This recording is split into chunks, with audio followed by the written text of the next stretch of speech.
Yadav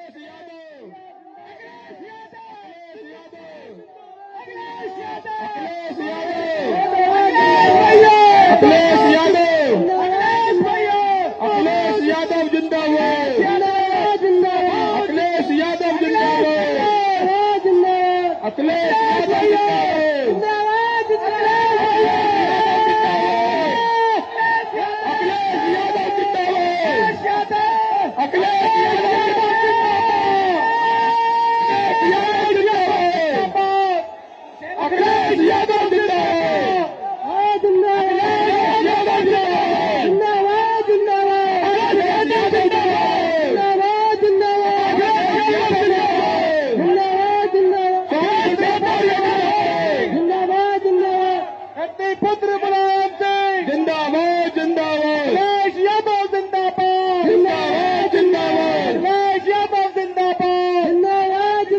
Samajwadi party जिंदाबाद। जिंदाबाद जिंदाबाद। अखिलेश यादव जिंदाबाद। अखिलेश यादव जिंदाबाद। देवेंद्र सिंह यादव जिंदाबाद। अखिलेश यादव जिंदाबाद।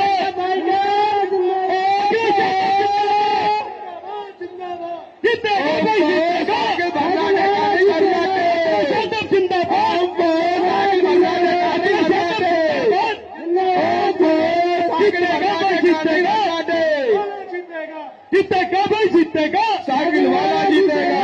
अखिलेश यादव जिंदाबाद। जिंदाबाद जिंदाबाद। अखिलेश यादव जिंदाबाद। जिंदाबाद जिंदाबाद। अखिलेश यादव जिंदाबाद। जिंदाबाद जिंदाबाद। देवेंद्र सिंह यादव जिंदाबाद। जिंदाबाद जिंदाबाद। करोड़ों लोगों के हृदय सम्राट हमारे माननीय राष्ट्रीय शॉर्टकट हो गया भैया पीछे पूर्व मुख्यमंत्री सभी लोगों को साइकिल भर्राटे गाड़ी भर्राटे। ओम को साइकिल भर्राटे गाड़ी भर्राटे। अरे ये साउंड पे चढ़े हुए नहीं। ये मैं छोटे भाइयों से चढ़े हुए नहीं आप लोगों को चोट लग सकती है। साउंड में सकते हैं। आप लोगों से विनम्र निवेदन है कि पेड़ पर न चढ़े। ओम को साइकिल भर्राटे गाड़ी भर्राटे। ओम को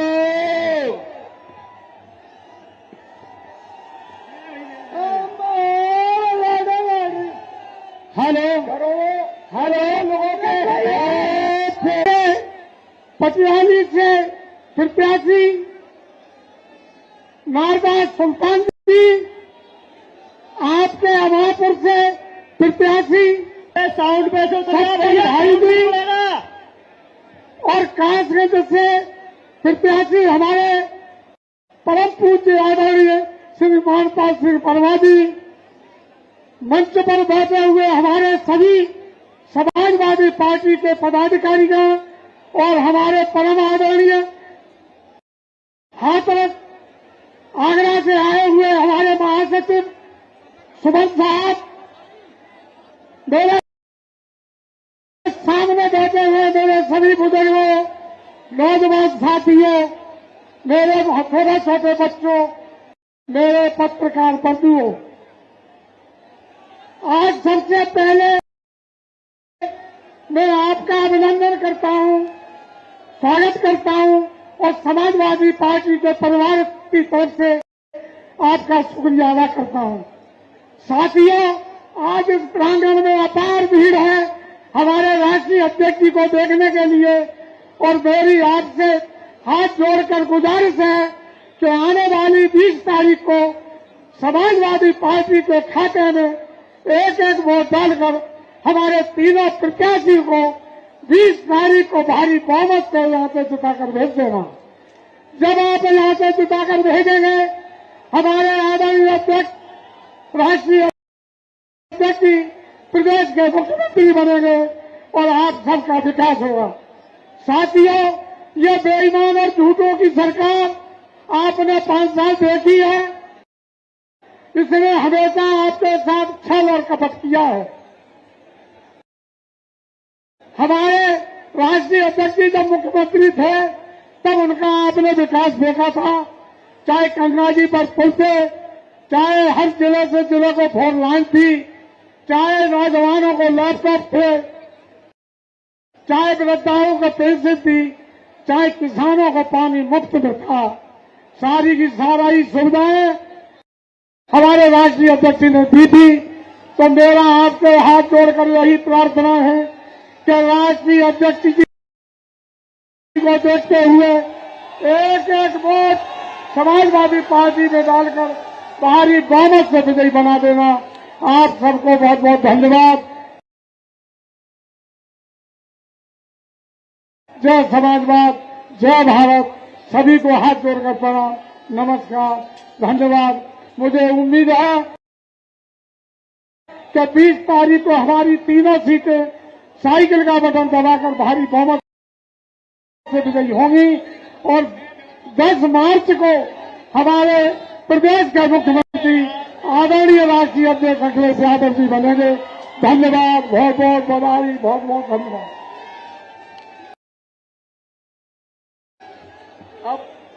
अब आप सबका मामला देखते हुए मैं निवेदन करता हूं, हम सबके प्रिय नेता, करोड़ों दिलों के हृदय सम्राट, हमारे राष्ट्रीय अध्यक्ष, पूर्व उप मुख्यमंत्री माननीय अखिलेश जी से कि तशरीफ लाएं और माइक के माध्यम से अपनी ओजमई वाणी से जनता को नवाजे।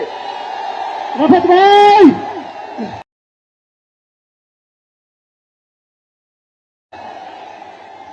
अखिलेश भैया, अखिलेश भैया, अखिलेश भैया, अखिलेश भैया,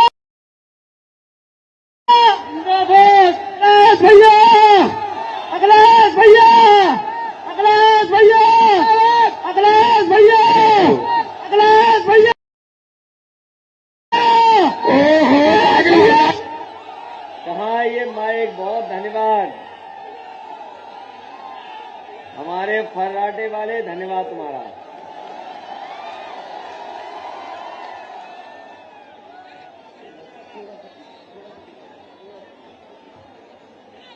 हमारे साथ मंच पर समाजवादी पार्टी के राष्ट्रीय महासचिव आदरणीय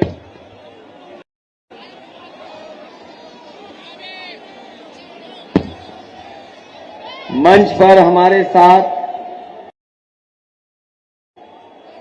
समाजवादी पार्टी के राष्ट्रीय महासचिव आदरणीय रामजिया सुमन जी, पार्टी के जिला अध्यक्ष कुंवर देवेंद्र सिंह जी, जिला महासचिव रफत मुनीर साहब, समाजवादी पार्टी के नेता और मंच पर उपस्थित बीरेंद्र सिंह सोलंकी जी, मंच पर उपस्थित योजन सभा के राष्ट्रीय अध्यक्ष मोहम्मद फहद जी, पार्टी के उपस्थित सभी हमारे नेता और समाजवादी पार्टी के प्रत्याशी श्रीमती नादरा सुल्तान जी, कासगंज के प्रत्याशी हमारे पूर्व मंत्री आदरणीय मानपाल वर्मा जी, आमापुर के प्रत्याशी समाजवादी पार्टी के सत्यवान शाक्य जी और इस कार्यक्रम में उपस्थित बड़ी संख्या में हमारे सभी आदरणीय बुजुर्ग, किसान भाई, माताएं, बहनें, नौजवान साथी, पत्रकार बंधुओं, मैं सबसे पहले आप सबका बहुत बहुत धन्यवाद और आभार प्रकट करना चाहता हूं। मैं जिधर भी देख रहा हूं उधर मुझे बड़ी संख्या में लोग दिखाई दे रहे हैं। मैं अपने सामने पूरा मैदान भरा दिखाई दे रहा है और जहां भट्टा दिखाई दे रहा है मुझे, उसकी चिमनी के पास भी बड़ी संख्या में लोग खड़े दिखाई दे रहे हैं। ये बाईं तरफ बाग में भरे हुए लोग हैं। जिस रास्ते से हम लोग चल करके आए हैं पूरा रास्ता भरा है। ये आम के पेड़ पे भी लोग लटके हुए हैं। और एक आम का पेड़ नहीं, हमें जितने आम के पेड़ दिखाई दे रहे हैं सब पेड़ों पे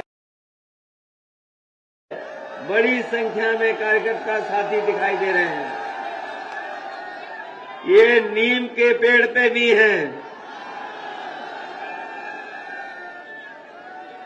ये जहां माइक लगे हुए हैं, जहां से आवाज जानी, वहां भी बड़ी संख्या में लोग हैं। ये जो जोश और उत्साह दिखाई दे रहा है इस बार कासगंज में, इस बार लगता है भारतीय जनता पार्टी का पूरा सफाया होने जा रहा है।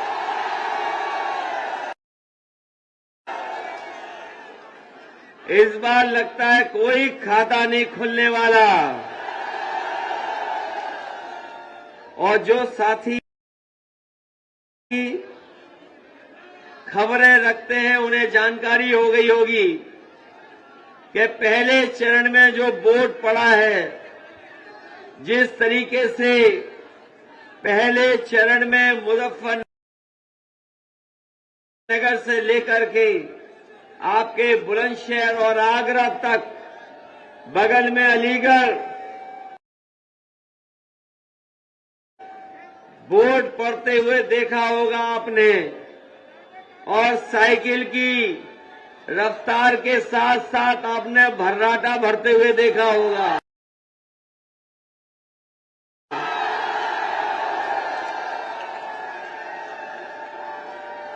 है इस बार साइकिल की रफ्तार के नहीं है। ये बीजेपी वालों ने बोल बोल के झूठ जनता को दुखी किया है। इनके नेता आपके यहां भी आए थे।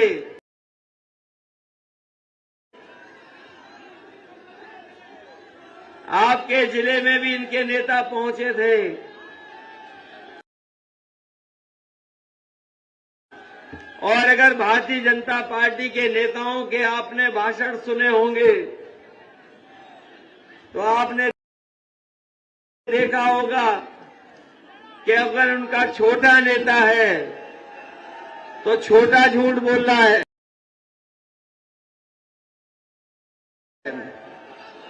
और अगर थोड़ा बड़ा नेता है तो बड़ा झूठ बोल रहा है, और जो सबसे बड़ा नेता है वो सबसे बड़ा झूठ बोल रहा है। ये बात सच है कि नहीं है? और जितने हमारे किसान भाई हैं, इनसे वादा किया गया था कि किसानों के पैदावार जो होगी, हमारे किसानों की आय दोगुनी हो जाएगी। यहां पर बड़ी संख्या में किसान भाई हैं और उनके बेटे हमें दिखाई दे रहे हैं। बताओ कहां पर आय दोगुनी हुई है किसी किसान की? और अगर खाद लेने गए होगे तो लाइन में लगे रहे, खाद नहीं मिली आपको। और अगर खाद की बोरी घर पे ले भी आए होगे तो बताओ बोरी में से चोरी हो गई कि नहीं हो गई? और जो पैदावार हुई आपकी, उसकी कीमत नहीं दे पाई सरकार। धान लुट गया। कोई फसल अगर किसान ने पैदा की तो उसकी कीमत सरकार नहीं दे पाई। और ये वही सरकार है जो किसानों के ऊपर 3 काले कानून लेकर के आई थी।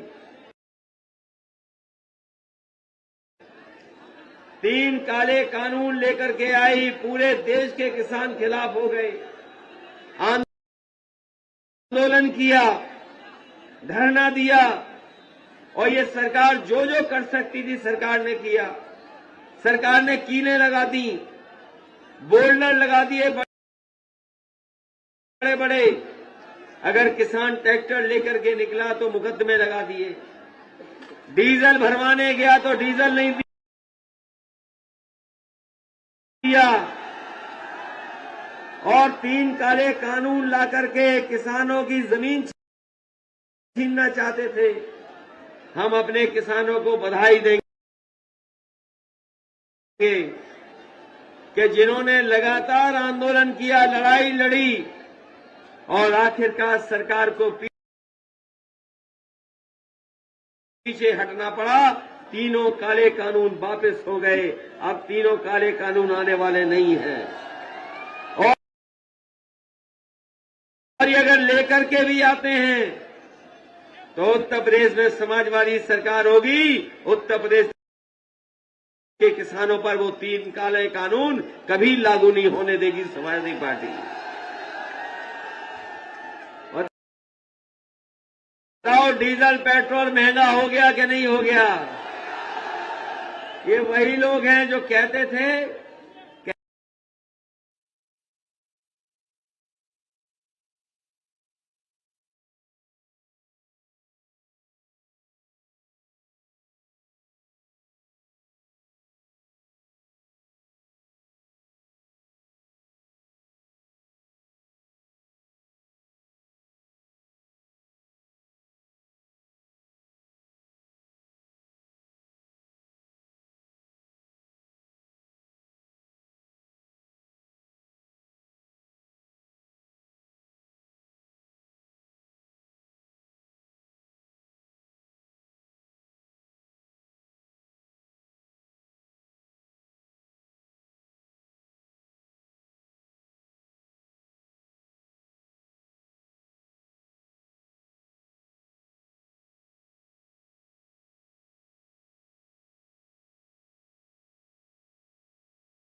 चप्पल में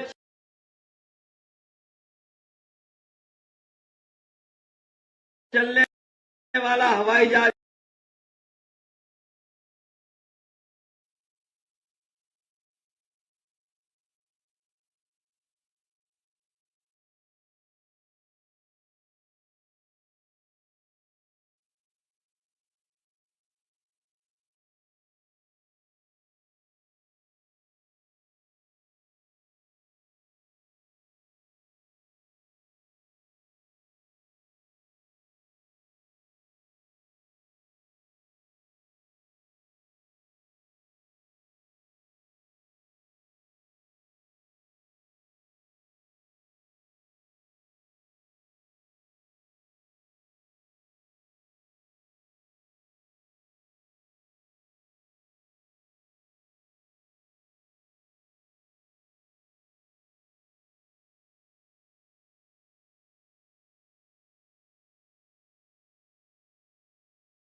हैं और जिन्होंने अखबार पढ़ा होगा आज का, उन्हें मालूम होगा कि जहां लगातार भारत का पैसा लेकर के भाग रहे हैं, आज एक और उद्योगपति भारत का 28 बैंकों का पैसा लेकर के भाग गया।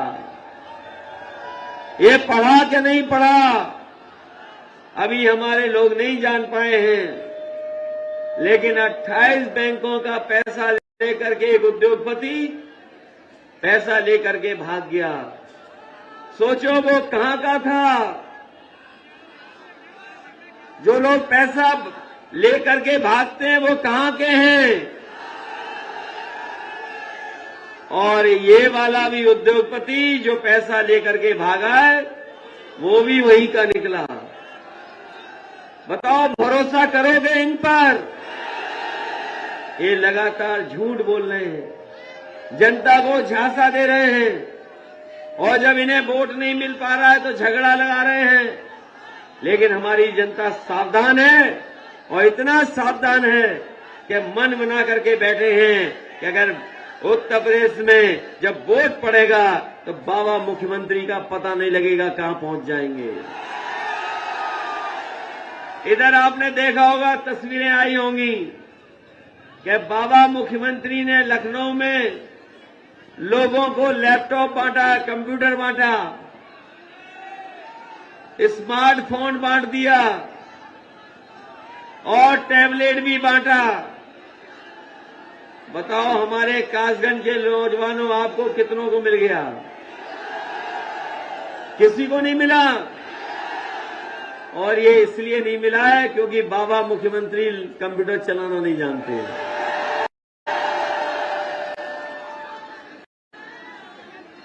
और उनका एक सबसे प्रिय जानवर है, वो खेत खाए जा रहा है। समाजवादी सरकार बनेगी तो अपनी गौ सेवा के लिए चाहे हमें नियम बदलने पड़े, योजना नई लानी पड़े, लाने का काम करेंगे, जिससे हमारे किसानों की खेतों की रखवाली हो सके। लेकिन इस सरकार ने न जाने कहां से हजारों करोड़ रुपया लूट लिया, बर्बाद कर दिया। और जब से चुनाव चल रहा है, पहले चरण में हमारे बाबा मुख्यमंत्री कह रहे हैं कि गर्मी निकाल देंगे, लेकिन जैसे ही पहले चरण में वोट पड़ा है, भारतीय जनता पार्टी के नेता कार्यकर्ता ठंडे पड़ गए हैं। और अपने नौजवानों से मैं कहना चाहता हूं, ये गर्मी निकालने वालों को हम कहना चाहते हैं कि समाजवादी सरकार बनेगी तो उत्तर प्रदेश में नौकरी और रोजगार निकालने का काम करेंगे, जिससे हमारे नौजवानों का भविष्य बेहतर हो जाए। इधर जब से बीजेपी की सरकार आई है, न फौज में भर्ती हुई है और बड़े पैमाने में पुलिस की भी जगह खाली है, और सरकारी दफ्तरों में लगभग 11 लाख पद अभी नहीं भरे गए हैं। और जिस तरीके का बदलाव देखा है, अभी आईटी सेक्टर में कंप्यूटर को लेकर के तमाम नौकरी और रोजगार निकल रहे हैं, ये सरकार नहीं निकाल रही है। कारोबार करने का तरीका भी बदल गया है, काम कैसा मिलेगा वो भी बदल गया है। इसलिए समाजवादी पार्टी ने अपने संकल्प पत्र में, वचन पत्र में कहा है कि उत्तर प्रदेश में समाजवादी सरकार बनेगी तो 11 लाख जो पद खाली है सरकारी, उन सबको भरा जाएगा। और कोरोना की वजह से, और इस कोरोना की वजह से नौजवान फौज में भर्ती नहीं ले पाया है। हमें चाहे उम्र की छूट देनी पड़े नौजवानों को, तो छूट दे करके उन्हें नौकरी और रोजगार देने के लिए अवसर पैदा करने का काम समाजवादी लोग करेंगे। इसलिए समाजवादी पार्टी ये भी फैसला लेके चल रही है कि हम जानते हैं महंगाई के कारण, और इधर लगातार भारतीय जनता पार्टी की सरकार ने महंगाई बढ़ाई है। जब कभी हमारे गरीबों को बिजली का बिल मिलता है, उन्हें करंट लग जाता है। इसलिए समाजवादी पार्टी ने तय किया है, सरकार बनने पर 300 यूनिट फ्री बिजली होगी, कहीं आपको बिल नहीं देना पड़ेगा। और हमारे किसानों को जैसे पहले सिंचाई माफ थी, वैसे ही सिंचाई के लिए भी बिजली माफ होगी, कोई पैसा नहीं देना पड़ेगा किसानों को। हमारे तमाम कर्मचारी, तमाम सरकारी नौकरी करने वाले लोग ये लगातार मांग कर रहे हैं कि पुरानी पेंशन बहाल हो। समाजवादी सरकार बनेगी तो हमारे सरकारी कर्मचारियों को पुरानी पेंशन बहाल करने का काम होगा। इधर देखने को मिला, चाहे वो हमारे टीटी वाले हों, ये 2011 से लगातार संघर्ष कर रहे हैं। बीएड वाले हों, बीपीएड वाले हों, बीटीसी वाले हों, चाहे वो रोजगार सेवक हों, चाहे वो शिक्षा मित्र हों, चाहे वो 69,000 वाले हों, इन्होंने लगातार सरकार से संघर्ष किया है। इन्हें सरकार ने न नौकरी दी, न सम्मान दिया। हम समाजवादी लोग आपको भरोसा दिलाते हैं, हमने अपने मैनिफेस्टो में भी लिखा है कि सरकार बनेगी तो इन तमाम नौजवानों की समस्या का समाधान करके, इन्हें नौकरी दे करके, इन्हें रोजगार दे करके इनका भविष्य बनाने का काम करेंगे। इसलिए आपसे हम विशेष निवेदन करने आए हैं और अपील करने आए हैं।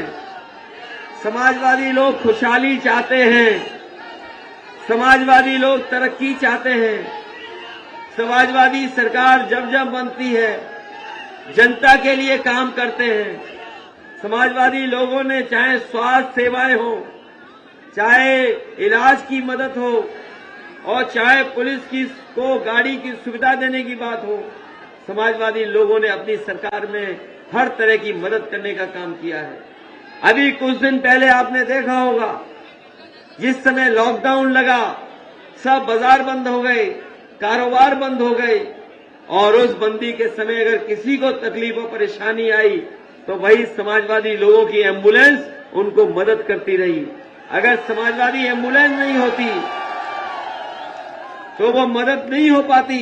लेकिन हम ये भी जानते हैं कि जिस समय सरकार को मदद करनी चाहिए थी, दवाई को लेकर के, अस्पतालों में बिस्तर देने की बात रही हो, चाहे ऑक्सीजन उपलब्ध कराने की बात रही हो, सरकार ने गरीब जनता को अनाज छोड़ने का काम किया, जिसकी वजह से लाखों लाख लोग बीमार हुए और न जाने कितने लोगों की जान चली गई। अगर सरकार चाहती और समय पर दवाई और इलाज करा देती तो हमारे बहुत सारे गरीबों की जान बच जाती। लेकिन इस सरकार ने मदद नहीं की।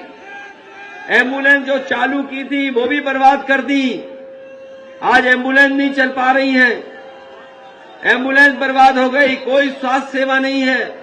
हम अपने कासगंज के लोगों को भरोसा दिलाते हैं कि ये जिला जरूर बना है।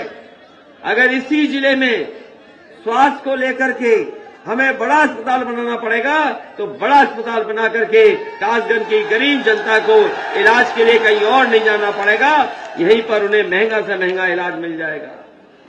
पुलिस को लेकर के भी बहुत सुधार करने का काम समाजवादी लोगों ने किया था, करेंगे। इधर समय पर पुलिस पहुंच जाए मदद के लिए, समाजवादी पार्टी में 100 नंबर शुरू किया गया था और ये व्यवस्था वो थी जो व्यवस्था अमेरिका में न्यूयॉर्क की पुलिस के पास है, उसी तरह की व्यवस्था उत्तर प्रदेश में लाने का काम समाजवादियों ने किया। मुझे अच्छी तरह याद है जिस समय 100 नंबर के लिए काम किया जा रहा था, पुलिस विभाग के वरिष्ठ अधिकारियों को साथ लेकर के और जो जानकार हैं उनका सहयोग लेकर के पुलिस में सुधार कैसे हो, समय पर पुलिस कैसे पहुंच जाए, उसके लिए 100 नंबर का इंतजाम किया था। लेकिन जब से इन बाबा मुख्यमंत्री ने 100 नंबर को 112 किया है, तब से हमारी पुलिस भी कबाड़ा हो गई। हो गई कि नहीं हो गई कबाड़ा?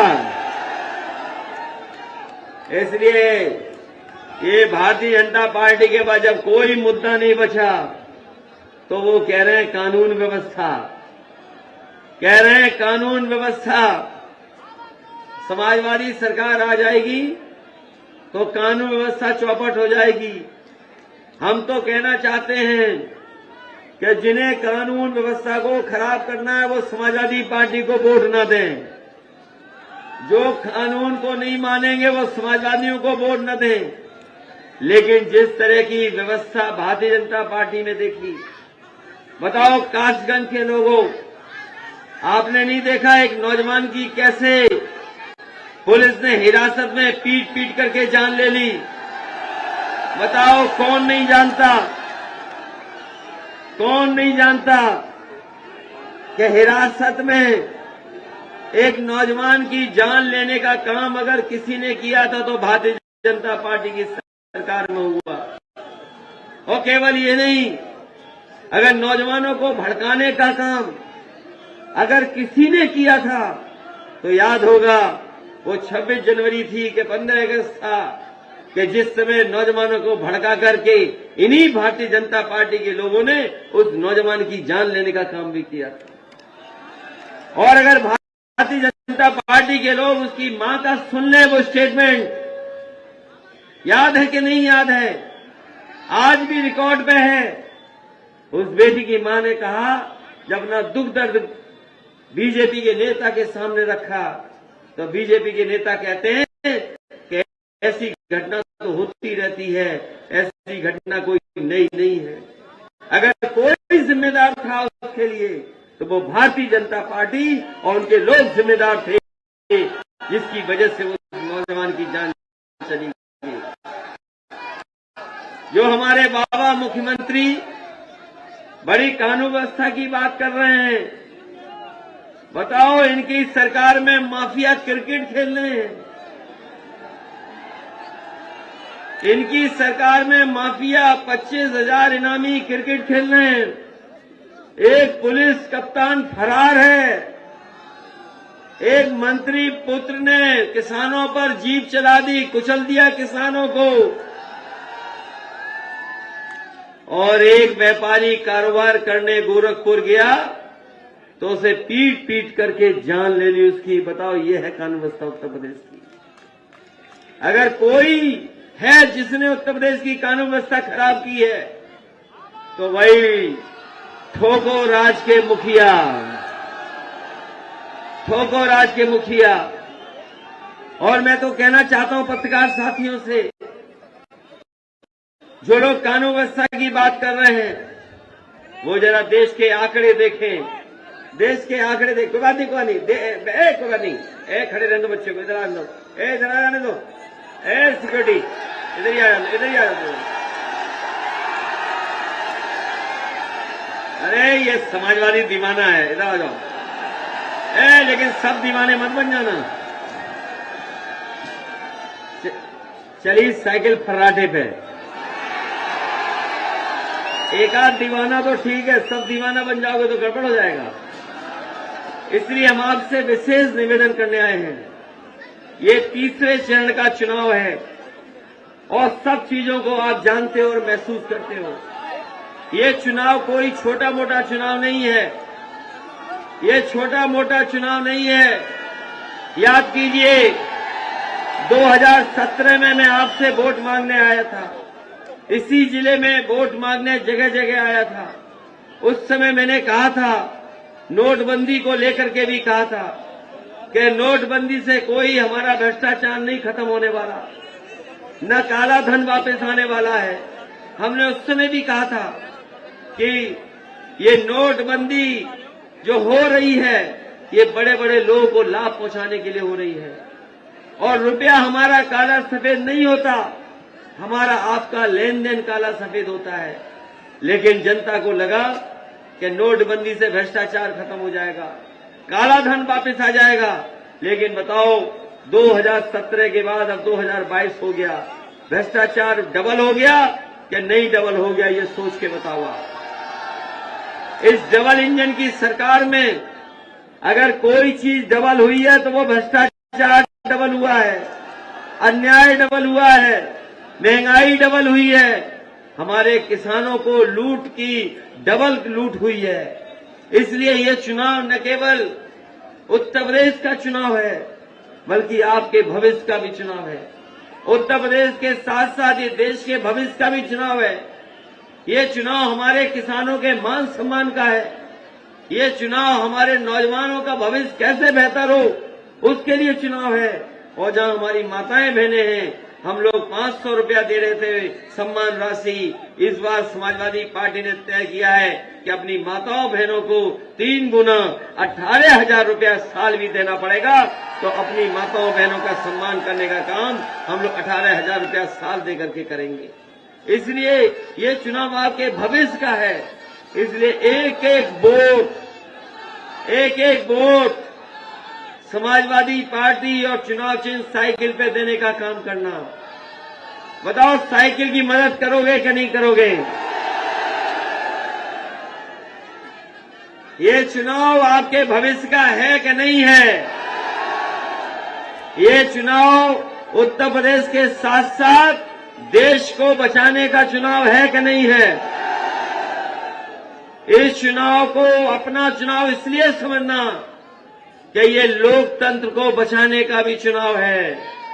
और ये बाबा साहब भीमराव अम्बेडकर जी ने जो संविधान दिया है, उस संविधान को बचाने का भी चुनाव है। अगर ये भारतीय जनता पार्टी के लोग आ गए तो नई लोकसभा बनाई है, और नई लोकसभा में न जाने कौन सा बदलाव ले आए, संविधान में क्या बदल दें, ये कोई नहीं जानता। इसलिए इस चुनाव में उत्तर प्रदेश से भारतीय जनता पार्टी को हटाने का भी चुनाव है। बताओ, हटाओगे कि नहीं हटाओगे?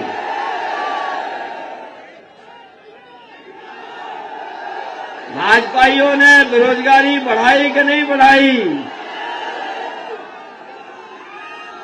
भाजपा वो लोगों ने देश लूट लिया कि नहीं लूट लिया? इनकी सरकार में अपराधी खुले घूम रहे कि नहीं घूम रहे? इनके सरकार में माफिया क्रिकेट खेल रहे कि नहीं खेल रहे? इसलिए साइकिल की मदद करना। और हमारी पार्टी की तीनों प्रत्याशी हैं, मानपाल सिंह वर्मा जी हैं, पूर्व मंत्री, बहुत बुजुर्ग हैं, लेकिन इतने वोटों से जिताना कि इनकी उम्र नहीं लगे। श्रीमती नादरा सुल्तान जी हैं, इनकी भी मदद करना। सत्यवान साकी जी हैं, ये चुनाव लड़ रहे हैं। और न केवल सत्यवान साकी जी समाजवादी पार्टी में आ गए हैं, आपने देखा होगा कि बीजेपी के होश उड़ गए थे जब स्वामी प्रसाद मौर्य जी समाजवादी पार्टी में आ गए थे। बताओ, हवा खराब है भारतीय जनता पार्टी के क्या नहीं है? और स्वामी प्रसाद मौर्य जी आ गए तो समाज सब जुड़ गए कि नहीं जुड़ गए? ये बीजेपी के लोग झगड़ा लगाते हैं कभी कभी कि ये जाति इतनी है, ये जाति इतनी है, ये जाति सब छीन रही है, ये छीने ले रही है नौकरी, ये सब छीन रही है। ये बताओ, आरोप लगाती है कि नहीं लगाती है? इसलिए समाजवादी पार्टी ने तय किया है कि सरकार बनेगी तो जाति जनगणना करा करके सभी जातियों को स्थान दे करके सभी जातियों को सम्मान देने का काम हम समाजवादी लोग करेंगे। इन्हीं शब्दों के साथ आप सबका बहुत बहुत धन्यवाद देता हूं, आभार प्रकट करता हूं, इस उम्मीद और भरोसे के साथ कि आप लोग सब मिलकर के एक एक वोट साइकिल पर डाल देना। बहुत बहुत धन्यवाद आप सबका।